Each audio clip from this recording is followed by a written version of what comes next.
There is a door. A small door. That is always lurking in the shadows.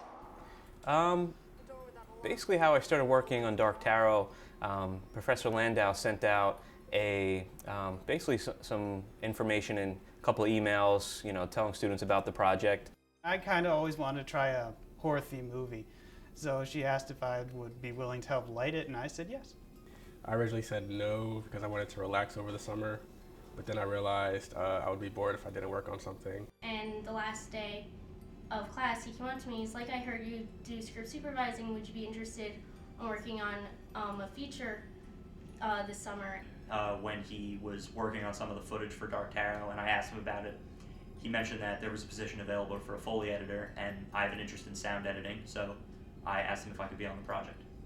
And then on the first production assignment, he was like, oh, yeah, you're going to be first director. And I was like, oh my God, freaking out. So initially, I was supposed to be working under an alumni student, but because of previous engagements or something like that, he was unable to, so I became the head of the department. There was quite a few alumni and other people who've been doing this for some time, and really it was just a challenge of trying to keep up with the speed of everything, because we were shooting quite a bit, about sometimes 10 pages a day. One of my biggest challenges on set was definitely being just out of my freshman year, going to my sophomore year on Dark Tarot, and just learning to work with the alumni and the students. Before working on Dark Tarot, I never really saw myself working with a large group of people, especially because the student projects, you're only usually in a group of 5 or sometimes less.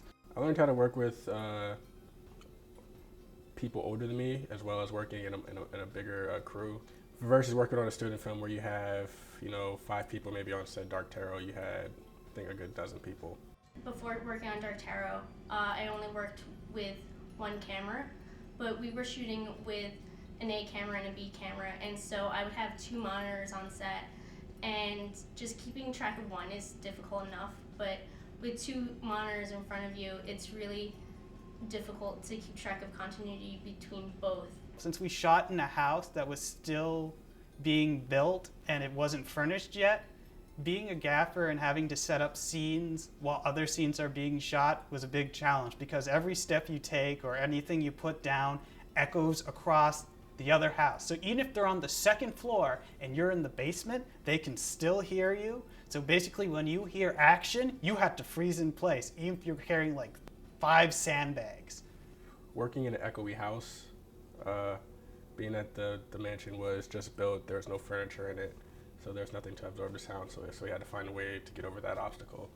Being there and seeing how things work really prepared me for a lot of things. When I was working on the film, I don't think I really knew how much I learned.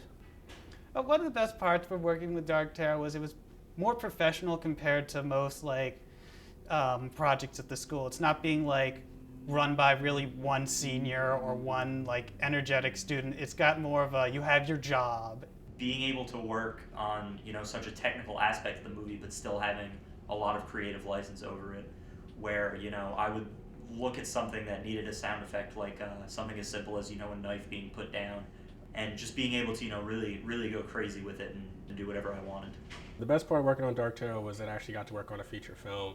Up until then, I was working on a couple senior theses and underclassmen projects. Dark Tarot was my first professional film. I mean, I worked with the best actors I've ever met in my life. They were all awesome, and I would change their call times 6 times before I finally gave them a real one, and they would just open arms, be like, whatever you need, Maggie, I'm there. I would say the best experience was just being able to be on the production in general as head of art department. After working on Dark Tarot, though I found it extremely difficult, I found it extremely rewarding, because I did learn a lot about the job and about myself, and I got to meet amazing people and really work hands-on, and it was an experience that I don't regret at all.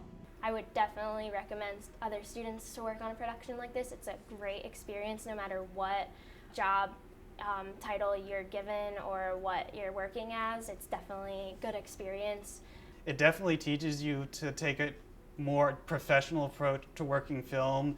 I would tell students that working on a feature-length film is probably a lot closer to real-world experience than just working on a short movie in class that you directed and wrote and shot yourself. Like I said, for myself, I was able to learn so much on set, working with people older than me, a bigger crew. Because you learn so much while you're there, and it's incredible to know like that everyone there, even though if they know more than you or they don't know more than you, everyone's learning and everyone's trying to help each other, and it's just really great to be a part of something like that. And it was a way for me to really get a taste of the real world. I would say if you have an opportunity to work on any student-faculty production, no matter what time of the year, summer, winter break, definitely go for it, because I think one of these productions you're going to learn probably more than most of your other classes combined, because you get to see everything put into action and actually implemented and see how a team functions and how it's a huge collaborative effort.